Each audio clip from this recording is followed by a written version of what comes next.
Okay, welcome back. We are on to chapter 3. Before I could get up the nerve to use even one of those excuses, movie night had started. Ashley took the pillows from the couch and arranged them on the floor for us. Frankie got the movie all set up on the TV. Cheerio settled in my dad's chair, panting hard like he does when he gets excited. And my dad surprised us by bringing us a big bowl of popcorn. Emily, still half covered him with scales, followed him. Even though I'm not allowed to watch the movie with you, I helped Dad make you popcorn, she said, just to show you how nice us Komodo dragons are. Wow, Mr. Z, Frankie said, that's a whole lot of popcorn. We made extra, my dad said, because Nick McKelty is coming over to watch the movie with you guys. Did he just say Nick McKelty? The biggest bully in our class was coming over to my apartment? That wasn't possible. My ears must have gone out for a walk. Wait, Dad, none of us even invited him.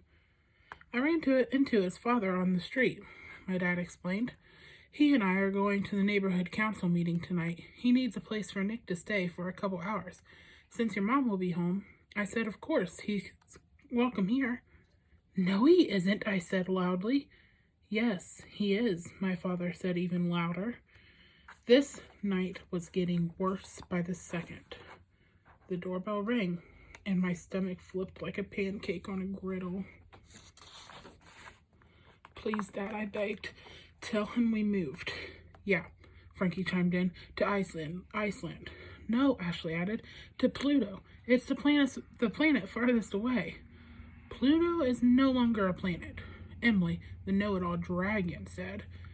It is now known as a dwarf planet, and if you'd like, I can explain to you why. You know what, Em, I said. Why don't you save that for a rainy day? The doorbell rang again. Fine, Emily said. Have a good time with McKelty. Mom and I will be in my room working on my costume. She stomped out, leaving a trail of green cardboard scales behind her. My dad picked them up as he went to open the front door. Standing in the doorway, shoving a jelly donut in his mouth, was Nick McKelty. I have arrived, he grunted, with the red jelly from the donut squirting through his teeth. Now the party can finally start. My dad got his jacket, yelled goodbye, and disappeared into the hallway with Mr. McKelty. Nick the Tick marched his blobby self into the living room and plopped down on the pillows. What are we watching? He asked, stuffing the last of the donut into his mouth while his other hand was reaching for popcorn. I wondered if he was going to wipe his jelly-covered fingers on the couch pillows. He wiped them on his pants instead. Attack of the Zombies, Frankie told him. That movie is for babies, he said with a snort. I've seen it 80 times. Then maybe you don't want to stay, I said. You could hang out with Emily. She's having a dragon party in her room. You'd fit right in. Your family is so weird, McKelty said. Let's just watch this movie already so I don't have to listen to you guys. That's a good idea, Ashley said. Why don't you sit up on the couch so we don't have to look at the jelly hanging off of your nose? Ashley pressed the play button, and the movie started. As soon as he heard the scary music, Cheerio started to whimper. Inside, I was whimpering right along with him. I hate scary music. I tried to hum a tune inside my head to drown it out, but the only one I could think of was 5 little monkeys jumping on the bed. That got too annoying, so I had to stop. And then there it was again, that creepy music. Cheerio jumped off my dad's chair and ran into Emily's room. Even though I have no interest in cardboard lizard scales, I wanted so badly to go with him.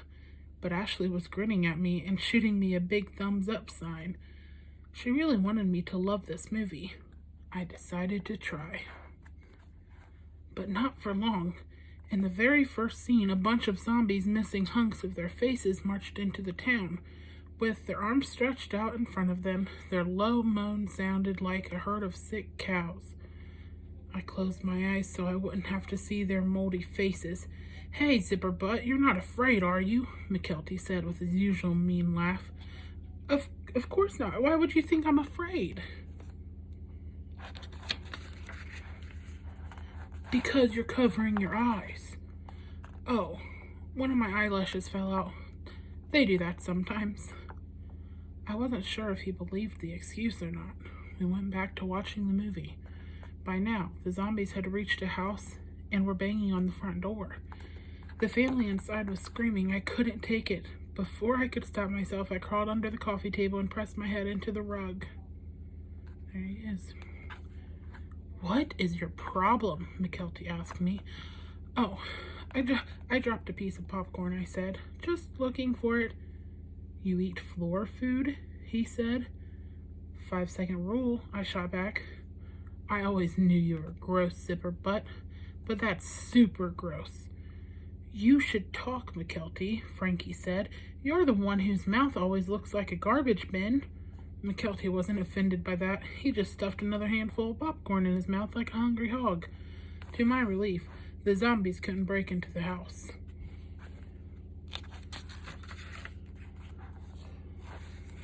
So they turned away and left the family alone. I relaxed just a tiny bit. Maybe these were nice zombies. Maybe they were just taking a nice walk in the countryside. But then came the part with the goat. The music suddenly got high and screechy. I knew something terrible was going to happen to that poor little goat. My heart started to beat like it was going to fly out of my chest. I can't tell you what happened next because I jumped to my feet and ran out of there as fast as I could. I thought I heard Ashley calling after me, but I didn't turn around. I ran into the bathroom and slammed the door shut.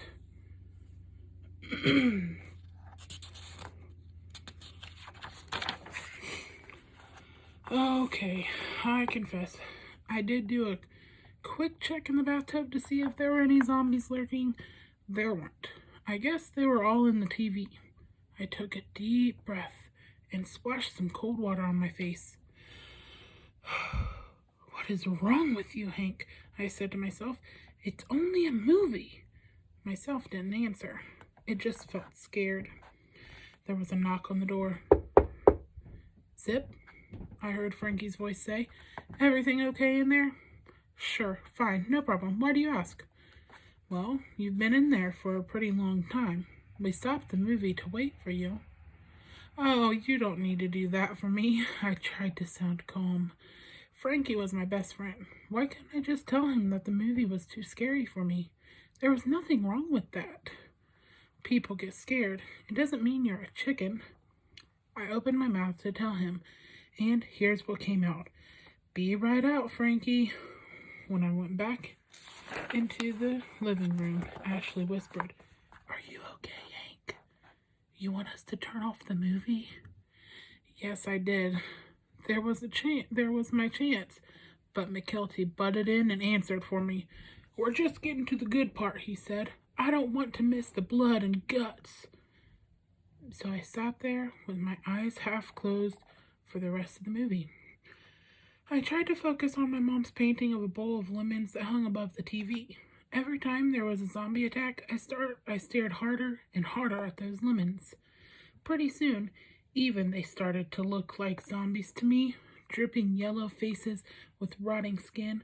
I was so happy when the movie finally ended. What I didn't know was that it was just the beginning of a night filled with terror. And that is all for today. I'll see you tomorrow for Chapter 4.